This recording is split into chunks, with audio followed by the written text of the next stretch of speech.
New York City, the city that never sleeps as the saying goes. Home to millions of people, great attractions, and beautiful scenery. It's a city many dream of living in, except for those who actually have to live there. High rent, rising crime rate, terrible people. Who would want to live there? A Polish couple decided that is where they should move to. Marek Leśnik and Stefania Rosinski. They arrived at Port Authority bus terminal in Manhattan. Being recent arrivals, they tried to make sense of the city map and asked other people nearby which bus would take them to Queens. They were told that no single bus would get them to their destination, and that they would need to transfer from bus to train and so forth. Stefania rubbed her head and asked Marek to find a place to rest. Marek looked around and found a vacant bus bench, guiding Stefania towards it. She sat down carefully and took deep breaths in and out. Marek asked Stefania to stay seated while he went into a nearby store and bought some water for the both of them. Her pregnancy wasn't something she was too ecstatic about. Moving to New York City, though, that did indeed excite her. Being from a suburban area within Krakow, she always dreamed of moving to a big city where she could pursue anything she wanted, and ideally make enough money to live comfortably. She closed her eyes and leaned her head onto the glass of the bus stop. Marek gently nudged Stefania on the shoulder, which awakened her. He handed her a bottle of water and sat beside her. She asked Marek what he got for himself, and he revealed a bag hidden within his jacket. He knocked on the bag, and the sound of a clink made Stefania's expression sour. Marek bobbled his head, trying to come up with an excuse. I just needed something to ease my nerves. He grabbed Stefania's hand, and she instantly retracted hers. Stefania rolled her eyes. He had made a vague promise to quit drinking a few months back when they found out she was pregnant. She wasn't shocked that he hadn't kept his word.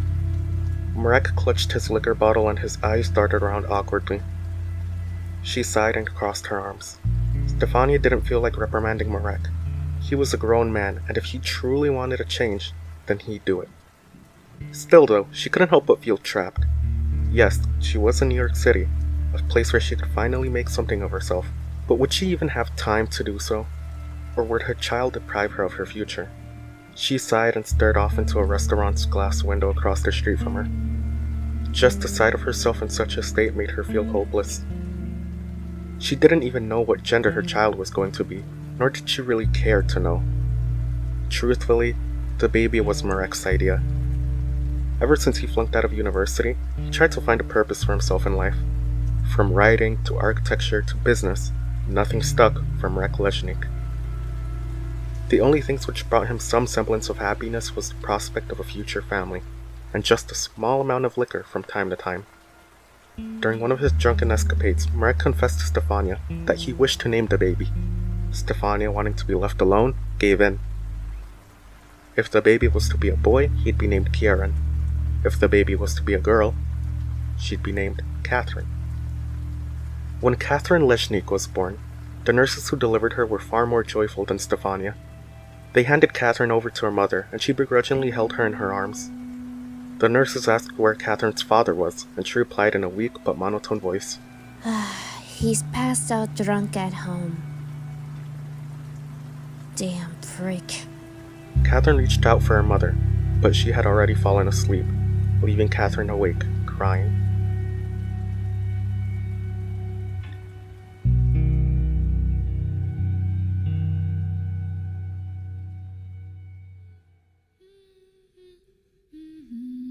"30 years after her birth, Catherine Leśnik was now a researcher at the New York Research Institute of Science.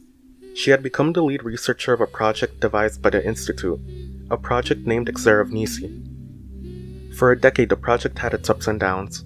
Sometimes Catherine took the project home in order to fix minor problems with it. Sometimes it was to change how it looked. She confessed to the facility director about taking the project home, but was reassured that it was all right. With that aside, they commenced the trial runs for Vetranis. However, while this was going on, security personnel from the Institute raided Catherine's apartment, seizing all of her notes and research about the project. After the first trial run had been completed on Vetranis, Catherine was pulled aside and informed of the raid and her immediate removal from the project. The facility director patted her on her back and shook her hand. He thanked her for her contributions to the project and advised Catherine to just go home. When Catherine arrived at her apartment building, she raced up the stairs and made her way to her apartment door. She saw the door to her apartment wide open and pieces of paper leaving a trail out of it. She slowly entered and saw they left her apartment a mess. Her furniture was scattered and a book from her childhood had ripped pages. Catherine stood there among the mess and sighed. She covered her mouth with a fist and forced her eyes shut.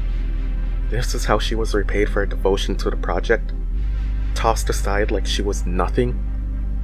Catherine put the news on to provide some ambience. She wanted something to drown out the sound of nothingness. Instead of providing some meaningless background noise, Catherine stopped mid-sweep to hear of the NYPD's new commissioner. He announced the removal of the previous one to hold office due to embezzlement of office funds. He added that the disgrace which the previous commissioner brought into the NYPD would be over, and that the city would now finally prioritize fighting the increasing crime level. Catherine scoffed. That's what the last 10 commissioners said ever since she was a kid. Growing up in Queens, Catherine remembered the times when she was a child accompanying her mom on a train. More often than not, there was someone getting frisked or outright arrested. This was during the 80s period of the city's history, and since then, crime had not decreased. It had only gotten worse. At home, her father drank excessively and berated her mother whenever he saw the chance. Her mother was no better. If Catherine was scolded or hit by her father, she'd blame Catherine and tell her she brought it upon herself. Catherine was less of a daughter and more of a burden in the Leśnik household.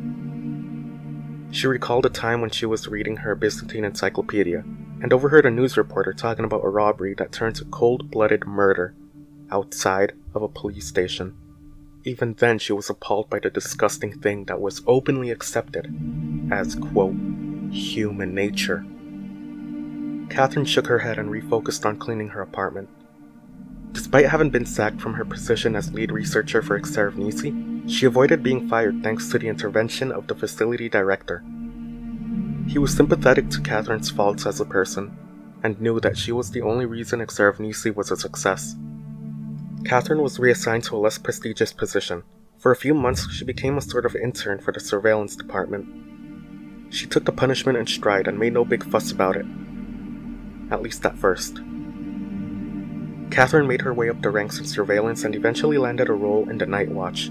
She was to keep an eye on the facility's cameras and make sure none of the items in containment were either let out or stolen. Researchers from different departments and even security personnel stopped by Catherine's office to hand over their paperwork so she could do it for them. Not wanting to be a bother, Catherine completed her paperwork and made no fuss about it. For the 10 years she had been researching and toiling away on Vetranis, Catherine was blissfully unaware about the other side of the Institute. The side which dealt with, quote, abnormalities, or how they were described by Institute personnel, anomalies. She found out about one such anomaly while filing the paperwork of a retrieval mission on what looked to be a canine. 3 people died, and the canine sustained heavy injuries. She checked the cameras to look for the anomalous canine and saw it in its cell, equipped with a shock collar that routinely went off every 3 hours to prevent it from regaining its strength. Unable to further see the canine being tortured, Catherine switched the camera to one random one at the facility. Coincidentally, it happened to be a camera in the Vetranis research department. She was about to switch the camera when she saw a group of researchers enter the project's containment unit. They used the Vetranis to predict lottery numbers and change parts of their lives that negatively affected them. They brought previously dead people to the present and also brought exotic animals that were long extinct. She was at a loss for words. Her stomach turned and she felt a sense of betrayal take over her body. Her heart, it felt a new type of pain it had never felt before, even in a life dominated by fear and forced subservience. Unbridled misanthropy. Her inhibited demeanor, which had long taken a grasp of her psyche, made her unable to express her anger. She hyperventilated, and tears formed at the edges of her eyes, and she pulled her hair in frustration. All her life, all she could do was cry and take things in stride. But after this betrayal, she knew she could not go on living like this. Something had to change. Catherine stormed out of work while on duty and returned home. On her way back, she bought some Heineken at a local store. As a child, she had judged her father for drinking, But now that she was going through something rough, she decided, why the hell not? Catherine took a big gulp of Heineken and coughed it out almost instantly. The beer was so bitter she could not understand how her father drank it as if it were water. Catherine sat in the darkness of her own apartment for a while, before choosing to drink her sorrows away while watching television. Mindlessly flipping through the channels, Catherine eventually stumbled upon the news channel. For once, the report wasn't covering a crime, but an achievement from a local student. In other news tonight, a 17-year-old student from Taonu High School has surprised the community by earning a full-ride scholarship to Harvard after writing a research paper which detailed a possible drug that could change the medical field forever. Catherine stared at the television blankly. Her face twitched and she gulped down an entire bottle of Heineken, and then moved on to the other. She downed the entire bottle and tossed it aside afterwards, not caring whether the bottle shattered or not. Despite the bitter taste, she preferred that than dealing with the feeling of jealousy she had just acquired. Catherine stumbled across her apartment. She grabbed her keys and ID card and made her way back to work. She needed something stronger to numb her emotions, and she knew just the thing. Catherine went to her department's locker room and rummaged through the belongings of her colleagues. She found an ID card of a security personnel and took it with her to the sector which housed containment chambers.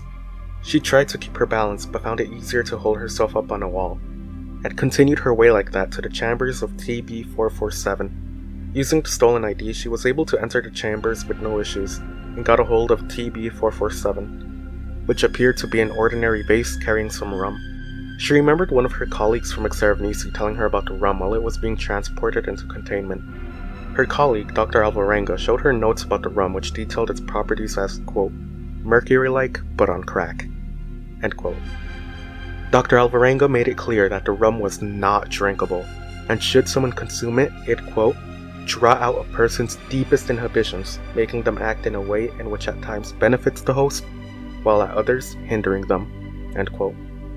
A drunken Catherine found this last part interesting, and decided that this was exactly what she needed, and unsealed the rum. She began downing the rum and refused to even take a breath between gulps, content that even if the rum killed her, she at least be free from this pointless and meaningless world. Catherine smashed the vase onto the ground and felt her vision begin to wane. She violently vomited, her body trying to expel the contaminated rum, but it was no use.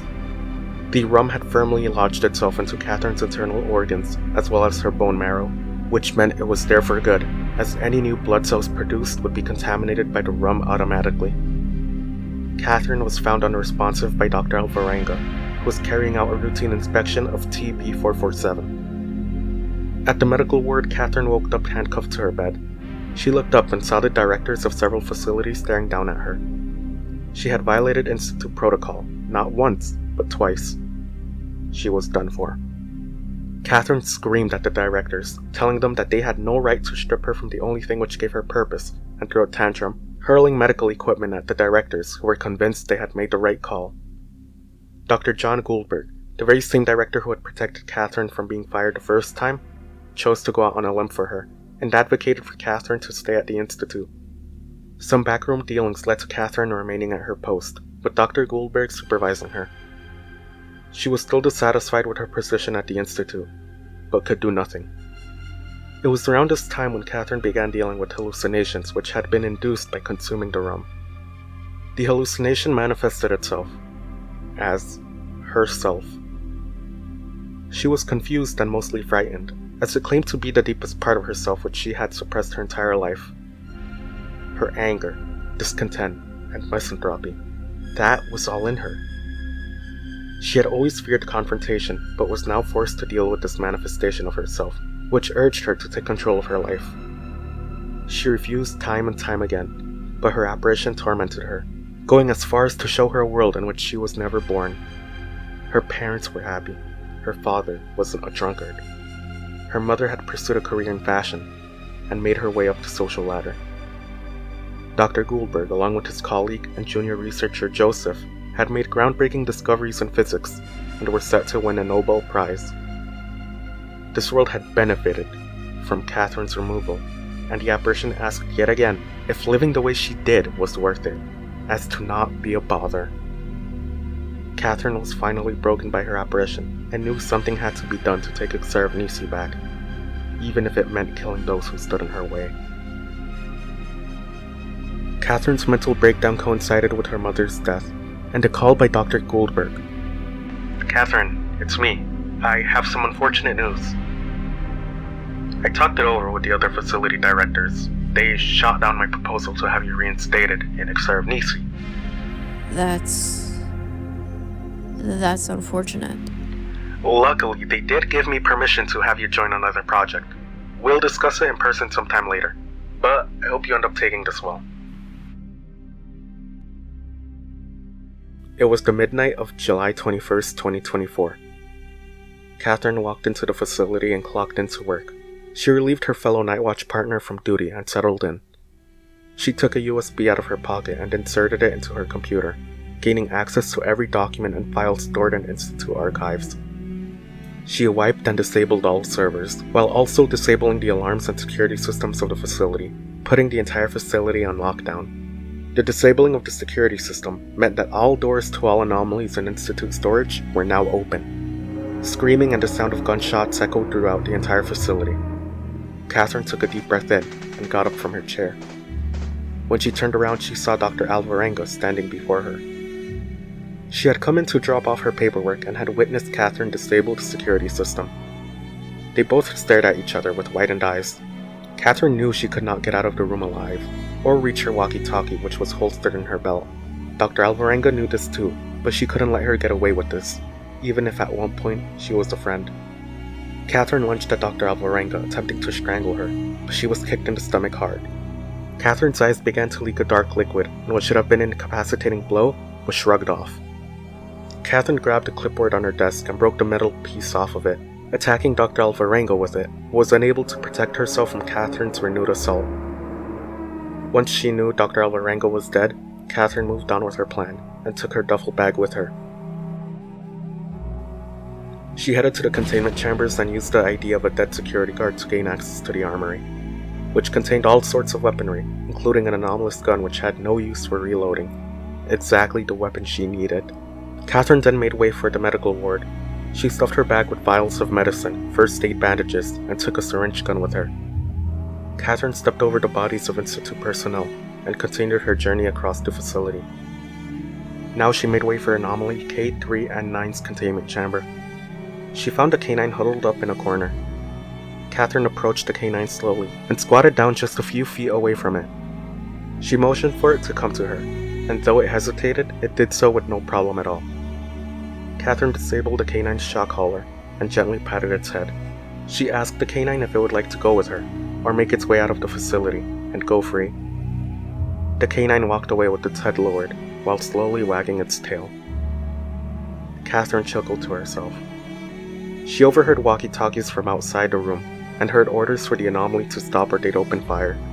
Catherine listened intently, but already knew the outcome of this failed interaction. She heard the sounds of a growl as the guards began to open fire. The gunfire was soon drowned out by the noise of screaming and bones crunching. Catherine left the canine's chambers and now had one destination in mind: Project Exarvnisi's chambers. As Catherine Leśnik walked through flights of stairs, she found bodies scattered across everywhere. One part of her was horrified, but the other was elated. This was the consequence of her separation from Exarvnisi, a project she was responsible for the success of. If it weren't for her, the Institute would still be fantasizing about the possibility of time travel, rather than having direct access to it. All those hours she spent toiling away, they were for a reason, though it wasn't to see her parents before their illnesses took their toll. No, not anymore. Now her reason was to change the psyche of humanity. If she could bring about change in a people who were vulnerable enough and susceptible to new ideas, then maybe humanity wouldn't be so perverse, so wicked, so human. She knew where she had to go, and who to save from damnation. Catherine finally reached the chambers of Project Exarvnisi. She gently slid her hand down the chamber's doors and made her way in. The room was dark, and she could barely make anything out inside. Catherine was caught off guard by a flashlight pointed in her direction. It was one of her former colleagues. Oh, thank God, it's just Catherine. One of the researchers got up, while the others hiding in the room watched. Catherine, The anomalies have been running loose. We had to lock ourselves in here and pray someone got our distress text. On the intercom, a voice called out. The United States Marines have landed outside facility grounds. Remain where you are. Do not interfere with their operations. Catherine scoffed at the announcement and pulled out her gun, inspecting it. Catherine? She looked the researcher in the eye. She aimed the gun at his forehead and pulled the trigger. Screams ran out from other researchers hiding in Exterminatus' chambers, and she began systematically killing them all. Her spree was cut short when 2 researchers jumped out of the dark and ambushed her. One of them put her on a chokehold, while the other grabbed a walkie-talkie from a dead researcher. Catherine's eyes began to leak again, and she grabbed a metal piece of a clipboard in her pocket and slashed her attacker's throat. While he bled out, Catherine clumsily got on her feet, but she was pushed by the other researcher into the radiation room, exactly where Exterminatus was being held. Catherine stumbled onto the casing where the project was, and Exterminatus landed on her lap. The researcher locked Catherine in the radiation room and screamed out that she'd be arrested for having killed so many people, and that she'd rot in jail for the rest of her life. Catherine laughed. You fuckers don't think I know what this is? You think I don't know how this works? She put Exterminatus on her forearm. Right as she began putting a date, the doors to the chambers were kicked open. The Marines screamed to everyone to get down and were told by the researcher that Catherine was responsible for the breach. The Marines aimed their guns at Catherine and ordered her to stand down. She felt her heart drop, and time itself felt as if it had ground to a halt. Her heart was pounding and memories of her life began flashing before her eyes. She could either stop this now and turn herself in, or leave everything behind, take control of her life, and change humanity for the better. Her mind was made up, and Catherine slammed her hand on Exterminatus, which released a stream of mist that rapidly encircled her body. The Marines began opening fire, and the researcher yelled at them to halt, but it was too late. The bullets shattered the radiation room's glass, and one of them even pierced Catherine on her side. Catherine and her part dialed a notch in Exterminatus to its fullest, and she began to grow translucent. The noise of Exterminatus grew louder and louder, and the whipping noise was the last thing they all heard, before everything in a 50-mile radius was submerged in the suffocating gas. The gas was the least of everyone's problems though.